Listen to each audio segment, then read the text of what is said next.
vamos seguir por aqui, agora de olho em 2026, né? Porque o presidente Lula segue buscando aproximação com o segmento evangélico. Ontem, depois de se reunir com lideranças evangélicas, religiosas, o Lula fez um aceno, afirmou durante um discurso que a esquerda não sabe conversar com os evangélicos. Vamos falar com o Guilherme Bausa, que está lá em Brasília, para que a gente possa entender. Vamos começar pelo dia de ontem, né? Pelo encontro que o presidente tem dentro do gabinete, pela fala que ele faz à noite, diretamente para os evangélicos. Boa tarde, Bausa.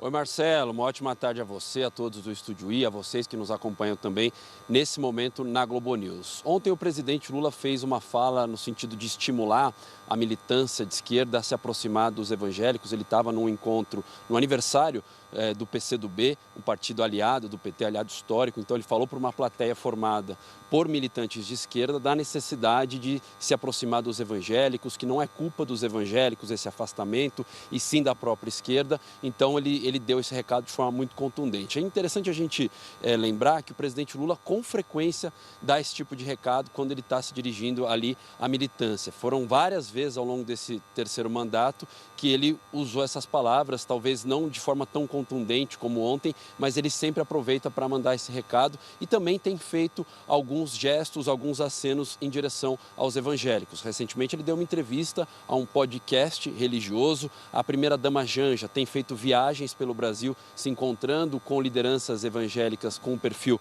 mais progressista. O PT também recentemente fez um curso para orientar a militância, como lidar com os evangélicos, como buscar uma aproximação com esse segmento da população. E o presidente Lula tem recebido também lideranças religiosas com mais frequência no Palácio do Planalto. Então é um conjunto de acenos, mas o que a gente vê é que ainda há uma resistência muito grande do eleitorado, as pesquisas indicam isso, a popularidade do presidente não aumenta, apesar de estar aumentando como um todo, entre os evangélicos ainda há muita resistência em relação ao Partido dos Trabalhadores e ao presidente Lula. Ontem, por exemplo, Marcelo, ele recebeu no seu gabinete o deputado federal Cezinha de Madureira, do PSD, ele que é um dos principais representantes da bancada evangélica, estava junto também com o bispo Samuel Ferreira, que é da Assembleia de Deus de Madureira, que é uma das principais denominações neopentecostais do país, e ali eles oraram, né, o presidente Lula orou junto com essas lideranças religiosas, eles foram abençoados, e o ministro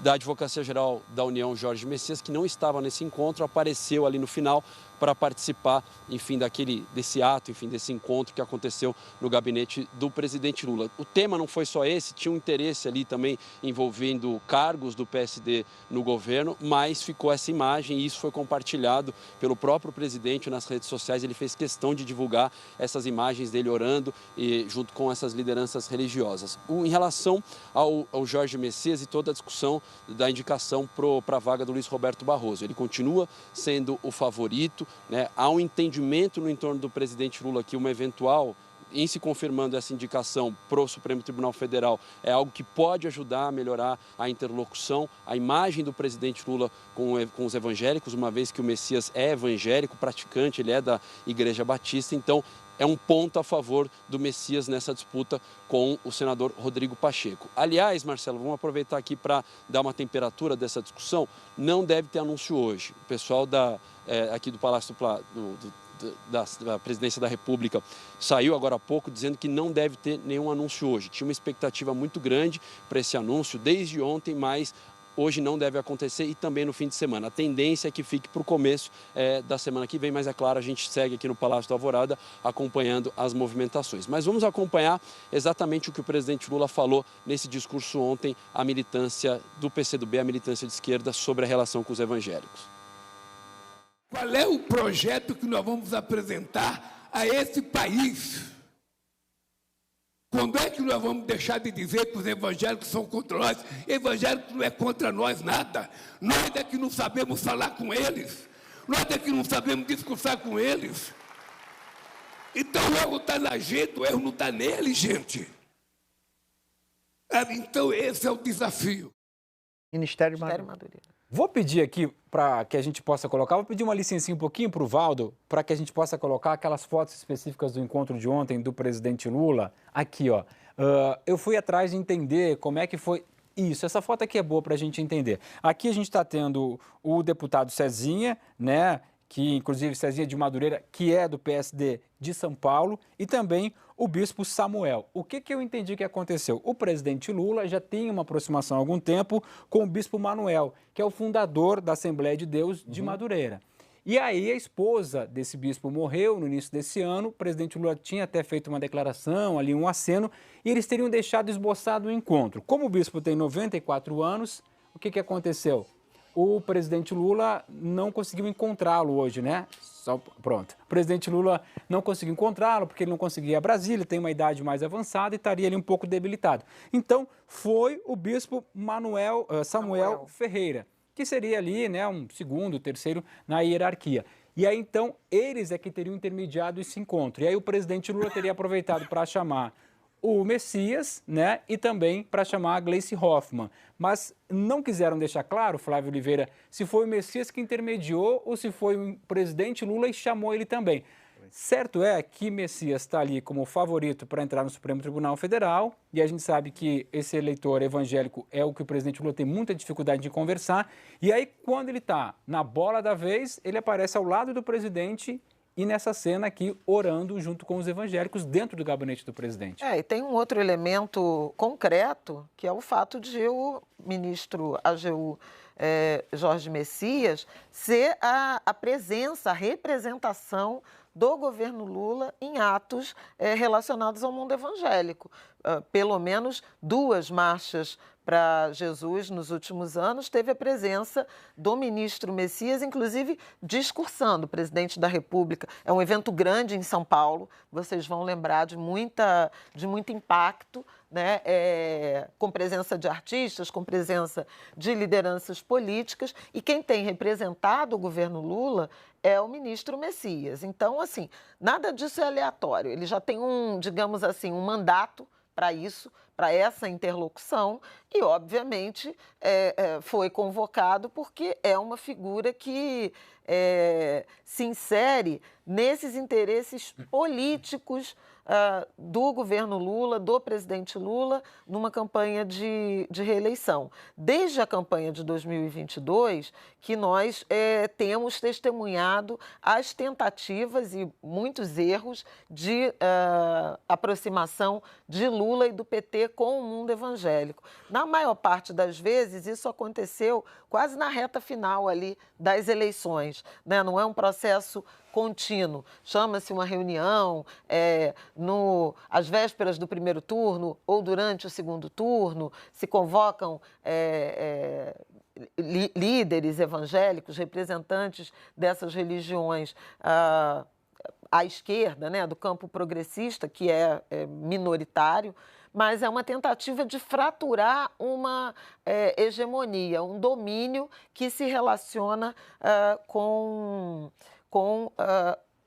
o campo mais conservador, mais à direita da política. Agora, o que me chama a atenção é que, de modo geral, parecia haver um consenso de que o que era relevante nessa aproximação era menos a religiosidade e mais agendas outras. Porque as pessoas não são só evangélicas, elas são evangélicas, são pretas, são mulheres chefes de família, são desempregados, são moradores de favela, trabalhadores de aplicativo. Entende? Então, seria uma tentativa, até aqui, o que se via era uma tentativa de aproximação a partir dessa agenda da luta por direitos, dos direitos sociais, dos debates de políticas públicas que interessam a esse campo. E você vê muita sobreposição, principalmente em relação a mulheres negras, por exemplo. No entanto, o que essa imagem sugere é uma tentativa de conexão através da fé. Eu acho isso péssimo, através da religiosidade. Acho isso péssimo, seja do ponto de vista de estratégia política eleitoral e, mais ainda, do ponto de vista da escolha de um sucessor para Luiz Roberto Barroso no Supremo Tribunal Federal. Eu acho que a religiosidade de Jorge Messias não deveria ser um atributo considerado para um ministro do Supremo Tribunal Federal. Os critérios são notórios saber jurídico e mais de 35 anos, né? E não qual é a fé que se processa.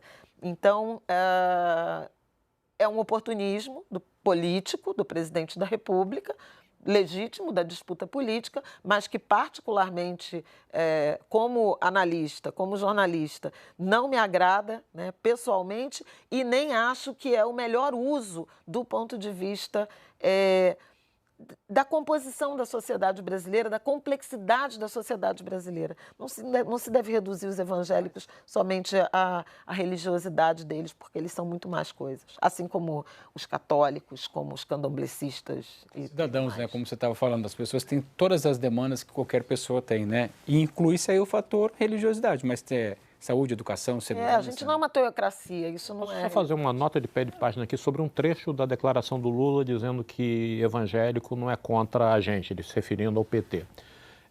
Está contra o PT, mas historicamente quem estimulou o protagonismo político, essa mistura entre política e religião no Brasil foi o Lula no primeiro mandato. Foi o Lula que chamou para conversar os pastores porque queria uma outra rede de apoio. Ele estimulou isso e foi apoiado por bispos importantes, por pastores importantes naquele momento.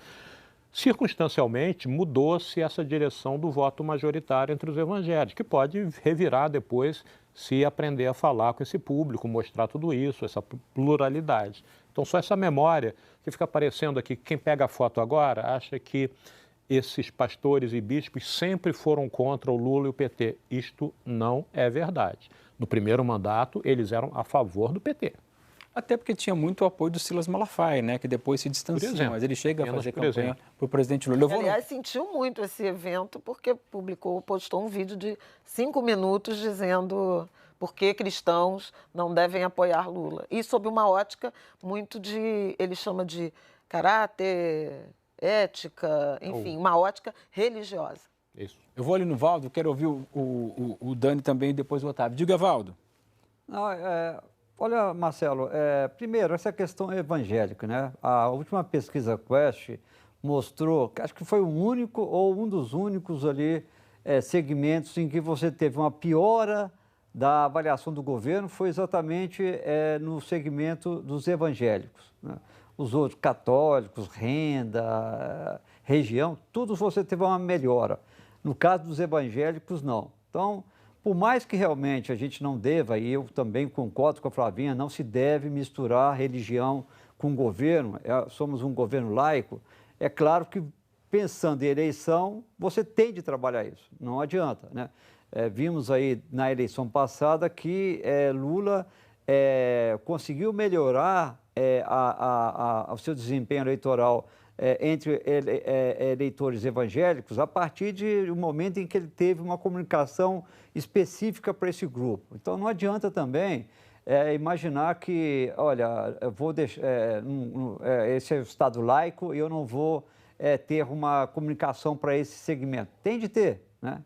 Faz parte dos grupos da sociedade brasileira e você tem que ter uma atenção para esse público. E o Lula está certo, o PT não sabe conversar com esse segmento do eleitorado, apesar de ter ali a Benedita da Silva, o Jorge Messias, outros ali que falam, que professam a fé evangélica.